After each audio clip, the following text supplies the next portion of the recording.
Salam sejahtera dan damai dari Tuhan bagi kita semua hari ini. Kembali hari ini kita akan bicara soal keluarga. Masa pandemi ini pasti banyak masalah. Karena itu kita akan menilai kondisi keluarga di akhir zaman atau di tengah pandemi ini.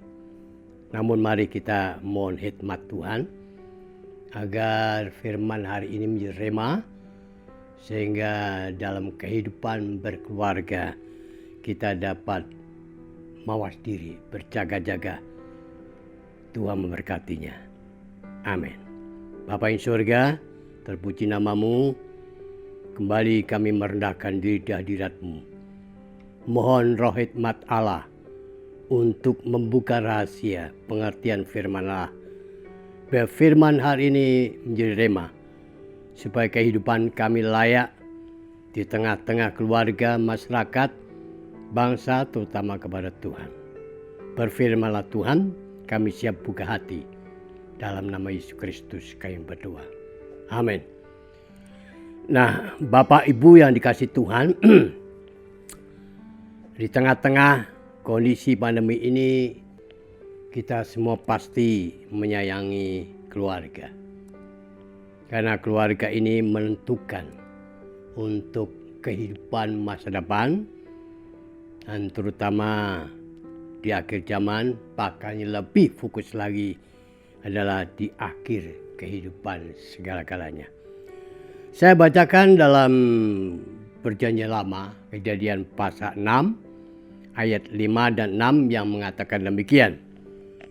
Ketika dilihat Tuhan bahwa kejahatan manusia besar di bumi dan bahwa segala kecenderungan hatinya selalu membuahkan kejahatan semata-mata, maka menyesallah Tuhan bahwa ia telah menjadikan manusia di bumi dan hal itu memilukan hatinya. Ini ungkapan firman Allah. Jadi bukan ungkapan kata-kata manusia. Karena Tuhan itu Maha tahu apa yang terjadi, apa yang sedang terjadi, apa yang akan terjadi, terutama dalam keluarga. Dan ketika manusia itu di bumi makin bertambah besar, maka terjadilah perkawinan antara keturunan Set yang boleh dikatakan orang saleh dengan keturunan Kain tidak saleh.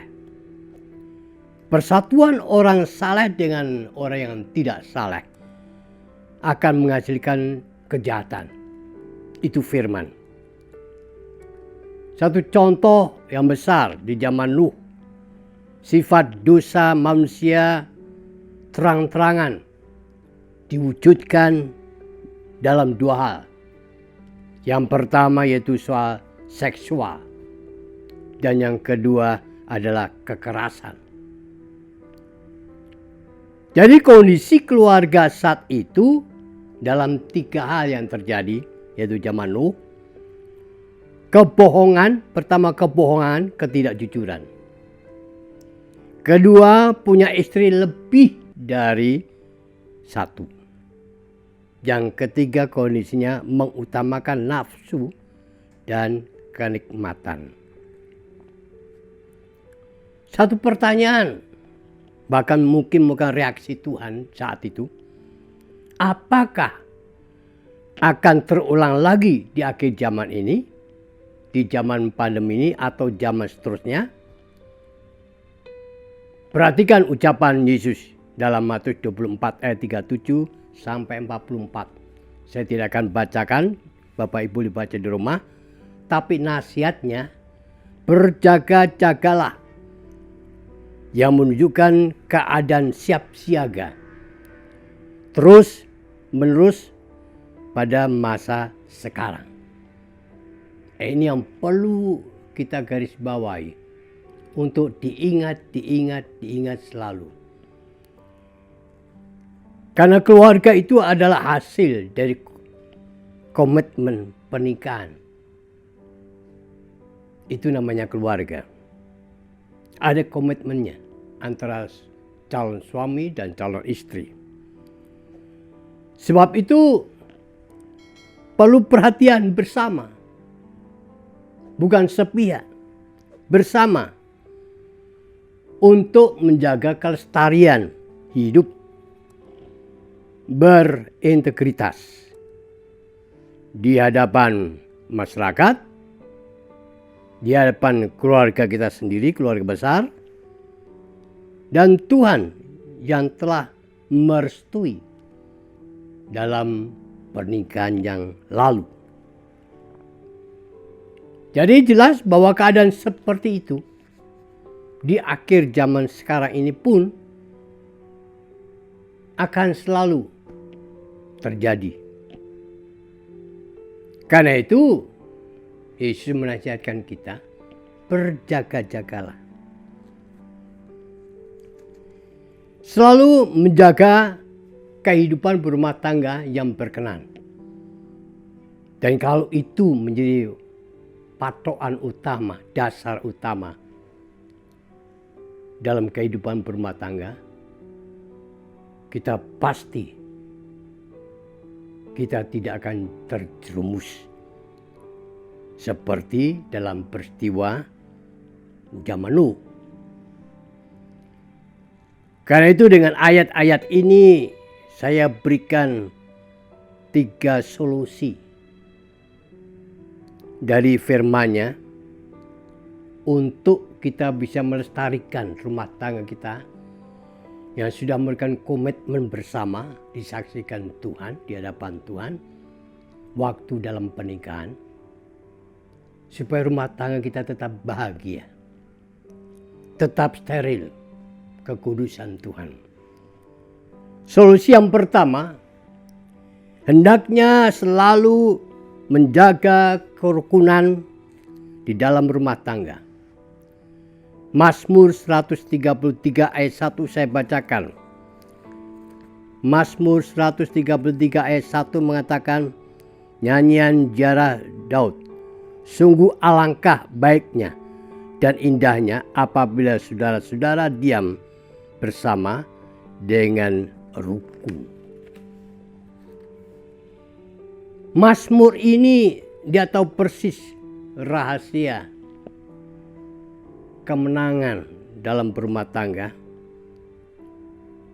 Karena itu pemazmur menjaga dengan kerukunan bersama antara suami istri, atau bapak ibu dan anak, atau mantu, atau mertua mungkin, atau cucu atau cicit.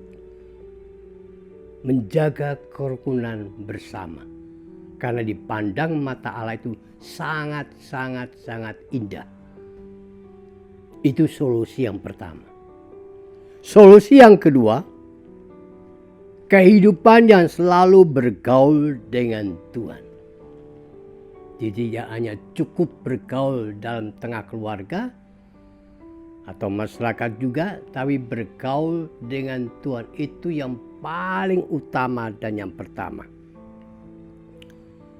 Saya bacakan Mazmur 25 ayat yang ke-14. Mazmur 25 ayat 14. Tuhan bergaul karib dengan orang yang takut akan Dia, dan perjanjiannya diberitahukannya kepada mereka. Tuhan bergaul karib dengan orang yang takut akan Dia. Nah, betapa indahnya kita bergaul dengan sesama aja, kita sudah merasa sukacita, bahagia, senang. Ya, apalagi kita bergaul dengan Tuhan.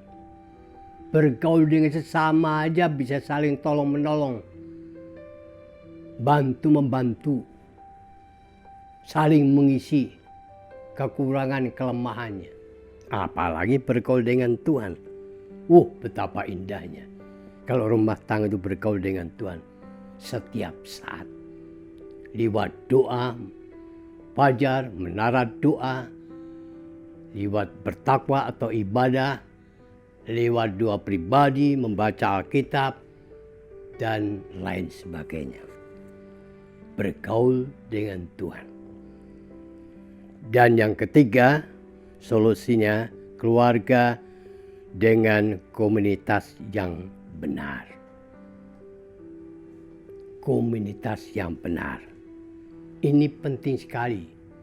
Kalau sekarang zaman disebut komsel, ya, persekutuan doa. Dalam Mazmur pasal 1 ayat 1 saya bacakan. Mazmur 1 pasal 1 ayat 1 sampai 3.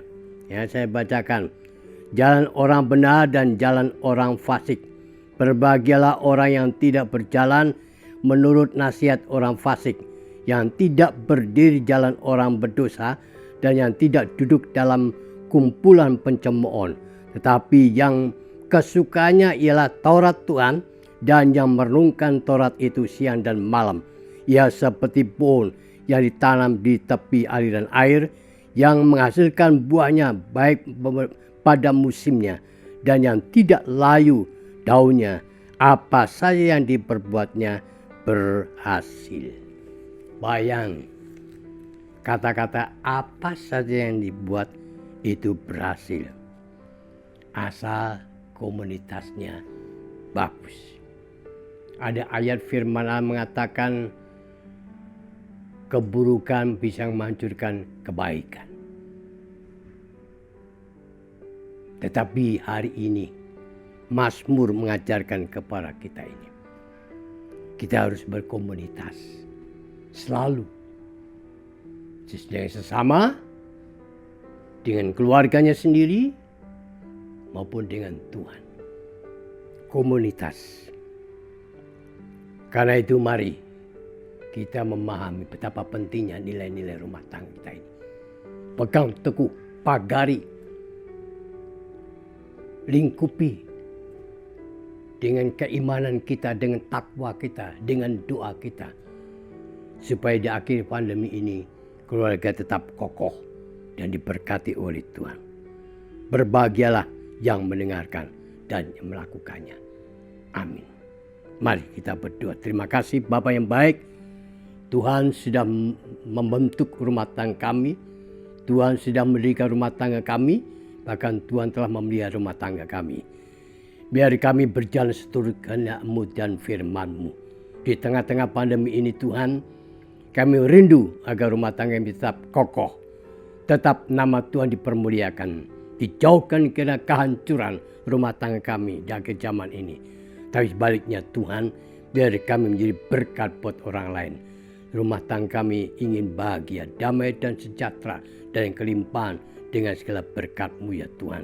Terpuji nama-Mu, biar hari ini Tuhan firman-Mu menjadi nasihat bagi kami. Nama Tuhan dipermuliakan. Di dalam Yesus Kristus kami mengucap syukur. Amin.